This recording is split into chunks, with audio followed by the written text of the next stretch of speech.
I'm Bob Brill. He's Erik Kramer. Welcome to Kramer and Brill, a fantasy football podcast, and now a video cast as well. You can hear the podcast wherever you get your podcast. Also, you can see the video cast on YouTube by going to my Bob Brill YouTube channel, or by finding the links for all of this at kramerandbrill.com. That's the easiest way. Right there at the bottom of your screen, just kramerandbrill.com. Now, during the offseason each week, we're taking a look at each NFL team, and this week we're going to explore the Los Angeles Rams. And this week our guest is Randy Kerdoon, who's covered the Los Angeles sports market for about 35 years, and also does a Talkin About Cars podcast, which you can find wherever you get your podcasts as well. Randy, welcome to Kramer and Brill. Hey, great to be here, you guys. All right. Well, there's been some real surprises this year in Los Angeles with the rise of the Chargers and their new quarterback, so much so the Rams went out and got a new quarterback of their own. Both teams will get their first shot at playing in SoFi Stadium in front of actual fans and not cardboard cutouts. So all the buzz is still there, but sort of the question marks. Before we get to all of that, Randy, why don't you just give us a brief recap of how this Rams past season went?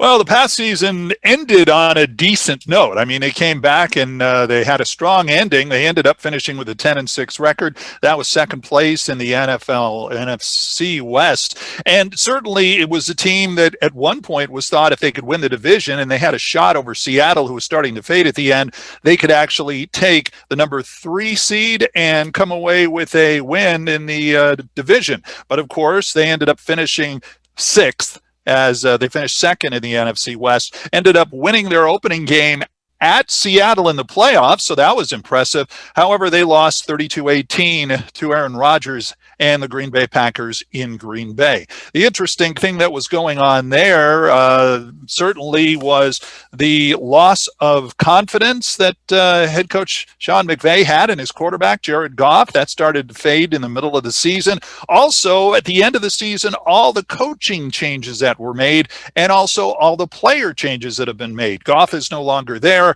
and of course, Matthew Stafford is. And by the way, both those teams will be, quarterbacks will be matching up against their former teams. I believe it is in week 7 of the season when the Lions come to SoFi Stadium. So the Rams did okay last year. They rebounded from a so-so season the year before, and this season is going to be a big test with all the changes. Randy, you mentioned, I guess you were saying kind of in the middle of the year, there's this kind of at least on the perception was that there's this rift between McVay and Goff.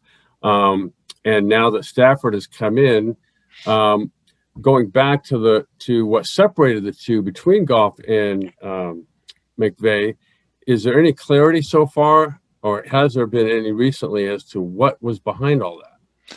Well, McVay has not come out and specifically said it, but he did say some things that alerted you to the fact that things have changed a little bit. I think the fact Jared Goff started struggling. I think the offensive line wasn't really guarding for him like they have in the past. Also, his wide receivers weren't as good as they used to be. Brandon Cooks, he was traded away before the start of the season to Houston. And Cooks at one point was a guy that Jared Goff could air it out to. If he had guys to air out the passes to, the long passes, he also seemed to be a little more prolific on getting the short passes going. This last season, he didn't seem to have that. His receivers weren't hanging on. Cooper Kupp got injured again, and that kind of thing really kind of hurt his game. And of course, he's never been much of a scamper anyway. So I think that was part of it, the fact that he wasn't able to connect and that he would fumble too much. That fumbleitis started coming back that we saw his first year in the league, as you remember, Erik. So when things like that happened, even McVay, who has been Mr. Positive, kind of started to sour a little bit, I think, on being able to rely on his quarterback. Yeah. You start fumbling the ball in that league, and I don't care who the coach is. That's an unpopular thing to do as a player. Mm-hmm. Talk about the receivers. They lose Josh Reynolds, and we'll get to the host of guys that they lost in free agency, and they had to let a lot of guys go because they're up against the cap space. But they don't get a pick until the second round, and so they're looking to pick up a receiver. They pick up their first pick as a receiver, but he's a wide receiver, Tutu Atwell, who's 5'9", 165-pound slot receiver in the second round. It just doesn't kind of gel for me, and I'm kind of wondering where that went and why. Well, I think a lot of it was because he's so fast. I think the Rams were really impressed with some of his numbers. The fact that, yeah, he's 5'9", 155, but apparently the statistics say he has one touchdown for every 7 passes he caught. So that's going to get somebody's attention. And if you're fast enough and can take care of the defensive guys well enough and get past them for decent yards, I'd imagine the Rams really got – that's where their eyeballs went. And I think that's one of the reasons they picked a guy who doesn't look like a guy you would take first round, or should I say as their first pick, second round. It also looks on paper offensively, right? Like the Rams have had and still do have plenty of weapons out there. But then you mentioned also how in the first part, not only the players, they lose a lot there, but they lost some coaches, one of which, Brandon Staley, goes down the 405 freeway to the Chargers. Mm-hmm. And now you've got a defense, to me, that for years now has been at least looking like on paper they should be one of the elite ones, if not the one. And yet, why is it, Randy, that they haven't been able to get over that hump into that defense that nobody wants to play ever? Yeah, thinking of like what the old Pittsburgh Steelers used to be back in the day, and you know, a complete stopper. And how can you not have a complete stopper defense? Yeah, Mr. Steeler here. How can you have a complete stopper, not have a complete stopper defense when you have guys like Aaron Donald? Brockers is left, so that's certainly going to hurt them. But some of the other guys that they've got, I've got Jalen Ramsey. They ended up keeping Micah Kaiser. They've got some new names. They have Ashawn Robinson, who's healthy apparently now. Leonard Floyd is back. They ended up re-signing him. So, but they have a lot of new guys coming in, Erik, and you're absolutely right. That's going to be a big test for the new Rams defensive coordinator, is if it'll all gel a little bit, and why it didn't gel in the last few years. That is a big question. You know, one of the things that some of the key players they lost, I mean, you mentioned Brockers, John Johnson, the safety, left, linebacker Derek Rivers left. They traded Brockers, of course. Then you had Morgan Fox left. You had Troy Hill, the cornerback, left. I mean, this team just lost a lot of key defensive players. And I'm wondering if, in fact, what they picked up versus what they lost is, I think they have a negative going on here. Do you? It appears that way. I mean, they ended up taking the kid out of South Carolina, linebacker Ernest Jones. Apparently, he has a pretty good tackling grade, as they call it. I won't get into what all the stats mean and all, but he had a tackling grade of 83, which supposedly put him near the top of the group. Guys like defensive tackle, nose tackle Bobby Brown III out of Texas A&M, he had 5.5 sacks last year. He has really big quickness, and the Rams certainly notice that when you try to put guys like that together. Their cornerback, Robert Rochelle of Central Arkansas, he's a former wide receiver that apparently was really good at interceptions. He had 10 of them last year and 25 career breakups. So this is a guy who the Rams are hoping will be able to fit in, as well as some of the newbies who come in, because it got to a point where it appears that a lot of the veterans just weren't affordable anymore. And it's like, how much money can you invest in some very big veteran guys when you're paying the likes of an Aaron Donald as much money as you are? And believe me, if any guy deserves it, Aaron Donald deserves it. But, you know, they end up getting it from the other end, the team does, and they end up trying to pare down to be able to afford it. So, you know, Erik, you, I'm sure, have been in that situation where you end up seeing a lot of really good veterans having to leave a team because of money.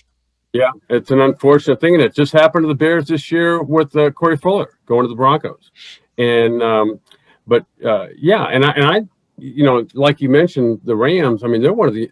I think they are right, the youngest team in the NFL heading into this year. Pretty close, and I know the elite, the receivers certainly are. Yeah, right. But I think as a team they are. And you know, one of the guys that jumps out to me for them is Cam Akers, and kind of like these last couple of years where Bob and I have been, you know, just being a fantasy football show, thinking that David Montgomery is going to be the guy. The first year he kind of struggled, but then yet last year exploded. And the way he finishes runs and the attitude, it doesn't matter what's going on around him with the team, he's going to play to his level of what he wants to play at. Cam Akers seems to me to be that type of guy too. What is it that you think he needs to do maybe to make him I guess, take his notch of game up a bit to be a more complete back? Well, one of the things the Rams did is they quit making it a three-man rotation in the backfield. They ended up getting rid of one of their guys. They still have Darrell Henderson.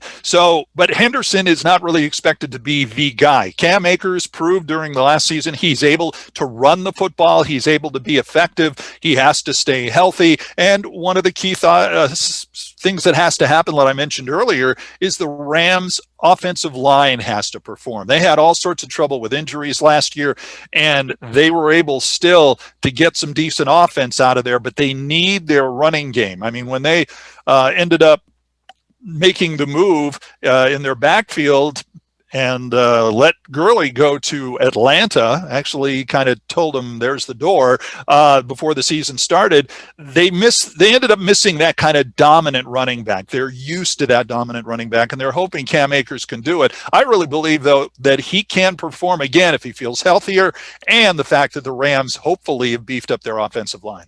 And then they go out and sign Deshaun Jackson, which I'm kind of curious as to where that came from. Was that just a cheap pickup? I personally think it's because they want to spread out the offense. I think, Deshaun Jackson, we all know the guy can sprint. He can make the big play. And although Goff is not there anymore, certainly Stafford can certainly do that. So they're giving him an opportunity. And the Rams are well known for the long ball. They love to throw the long pass. They love to score. How many of us remember Kansas City and the Rams on that Monday Night Football game when it was supposed to be in Mexico, but it came back here? So they love that. That's kind of a Hollywood thing, that they love to show action and love to score touchdowns. And I think Jackson gives them another opportunity. And again, if he can remain healthy, he is a guy who would really open up the offense. You look at the NFC West and the Rams having finished second, and for a good part of the season, at least to me, it looked like they were going to win this thing. But obviously, that was probably the toughest division in the NFL last year, and likely will probably again. You look at what Seattle and Arizona and San Francisco, some of the things that they've done themselves in the offseason. Nobody, to me, really looks like they jumped up out of what they were before. But the Rams, to me, look like they have, with the addition of Stafford. As you mentioned, Deshaun Jackson, even though he's no longer maybe what he was as an every down player, he still provides a certain home run threat. And then you've got the rise of people like Cam Akers and others defensively. How do you think the Rams stack up just so far during this offseason, free agency, the draft, in terms of how they compare to the rest of the NFC West? Well, it's an interesting question, because they certainly are the team that seems to have made the most moves, although San Francisco really wants to change things around. They made some key moves as well. And Arizona just kind of relocked and loaded in a way. They pick up, Watt from Houston. They pick up a lot of key guys from other teams to beef up theirs. Opportunities and their rosters. And here's Seattle, who I don't want to say they stood pat. They got some guys, but certainly not anybody that just kind of knocks me out. So now you've got the number one team, still good. The Rams have reloaded, but again, there's a question of, are they going to be able to overcome some of the veterans they lost? Arizona has really stacked up some of their roster, and the 49ers have made some big moves. So I agree with you. This is going to be the toughest division in the NFL, I think, this year, just because of the sheer talent that's going on both teams, all four teams. I liken it to the Steelers, because the same thing happened there, where the number one team made a lot of changes. They were forced to because of cap, lost some key players, but everybody else in the division got better. Because Cincinnati, Baltimore, and Cleveland all got better. And you have the same situation here, where I think Seattle, Arizona, and San Francisco especially all got better. And now you're facing that and I think the Rams have probably one of the tougher schedules out there. They have no easy games, maybe the weakest being the Giants and the Broncos. They open the season with the Bears. I was just saying, I believe they also have a game in Houston too on Halloween, and that's going to be scary, pun intended. but again, there's so many interesting games on that schedule. I mean, you're gonna be in Indianapolis for week 2. You've got the opener against the Bears on Sunday Night Football. You've got Tom Brady coming to town, and that's only over the first 3 weeks now. I mean, you're right. There's a lot of teams. There's no place to hide in the NFC West. You're right about the Giants. They've got the Giants, Detroit, and Houston in week 6, 7, and 8. The Titans will come to town.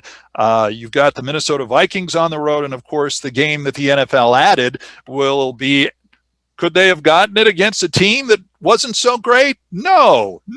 They get it against the Baltimore Ravens on the road. I mean, thank you very much, NFL, for that. So the Rams it's going to be a very difficult way to go for them, but it could be worse. They could have finished in a position where you're going to play tougher teams. So we'll see how that goes. To go back a second, Randy, to Matthew Stafford, and I've been a huge fan of his, as I'm sure a lot of people have over the years, and I think he's just been in the unfortunate position of being on a team that's not been very good around him, whether it's been coaches, players, or all of the above. And here he comes now to probably the best situation I can imagine going to. You've got probably the best play caller, if not the best, in Sean McVay. You've got skill position people all around him. Obviously, they had some mix-ups in the offensive line last year, but in my opinion, Stafford's one of those elite quarterbacks that he's got it all. There's nothing he doesn't have to me. As you look at it, what do you think separates him from, whether it be Jared Goff or any other quarterbacks? What puts him, in your opinion, up into that upper echelon, if you even think he's up there? I think he has potential to be there. He has all the tools. I agree with you that his situation in Detroit wasn't great. He had some key pieces, but they were always injured. Kenny Golladay from last year, for example. He had Calvin Johnson there for years, but again, Calvin retired years ago. He has the talent to be there, and if he's in the right position and in the right system, and Erik, you can speak about systems better than any of us, is if a quarterback is in the right system for them, then they will succeed. I can't see him coming to the Rams and then them trying to put in the same system they did for Jared Goff. They have to, Sean McVay, as he knows, I'm sure, has to tailor the system, an offense, to suit Stafford's skills. And if he does that, and he has weapons, we all know that. We've talked a lot about the new guys coming in, but he still has some key guys like we had talked about earlier. So with that, if he has the right system around him, I think that he really has a chance to shine this year, even though he's been in the league many years. Yeah, I personally, I look at him like Aaron Rodgers in a way, and he's athletic enough. He's incredibly accurate, and he's tough, and he's got leadership skills like very few have. That's why I think paired up in the situation that he's in now. Even though it's late in his career, I still think he's got plenty of game left for several years. I agree with that, definitely. Final question for you, Randy. This has always been a Rams town. Justin Herbert is making that inroad to make this a Chargers town as well. And people in San Diego, of course, don't want the Chargers back. But is there a rise enough happening out there from what you're seeing media-wise as well as fan-wise that says, the Chargers are starting to get more of a hold and the Rams are falling down a little bit? The best thing the Chargers can do is win. They've got a quarterback that can do that. Los Angeles is a funky town when it comes to favorites. The Rams left town. A lot of people said, I will follow the Rams even if they play in Poughkeepsie. And some did. Then they came back. The Chargers, they're not the same type of scenario in Los Angeles. In fact, a lot of their fans in San Diego kind of said, well, you're leaving, goodbye. Don't let it hit you on the butt on the way out. Chargers, best way for them to get respect in this town is to win. Now, the Clippers and Lakers scenario is somewhat similar, except for the many championships. The Lakers have won that the Rams haven't. But this is a team that has always been looked down on, the Clippers, and they if they win a championship and the Lakers don't, that's going to be one baby step towards eventually getting close to them in popularity. Chargers aren't going to catch the Rams in popularity until they win big, early, often, and start stockpiling the Super Bowls. They have a good quarterback, a guy who I think has the tools to do it. But it's interesting that he lost some of his offensive weapons in the offseason. So the Chargers are trying to bring in some other guys. There's a good chance that years from now, we may be looking at the Chargers a little more entrenched in Los Angeles. But again, they're going to have to win. And there you have it. Kramer and Brill, a fantasy football podcast, now a video cast as well. You can hear the podcast on iTunes, Stitcher, Libsyn, Odyssey, and wherever you get your podcasts. And now you can also see the video cast on YouTube by going to my Bob Brill YouTube channel or by finding the links for all of this at kramerandbrill.com. You can see it right there at the bottom of your screen. That's the easiest way. For our guest, Randy Kerdoon, and Talking About Cars, check out his podcast and wherever you get the podcast. And my friend and colleague, Erik Kramer, I'm Bob Brill, and we'll see you next time.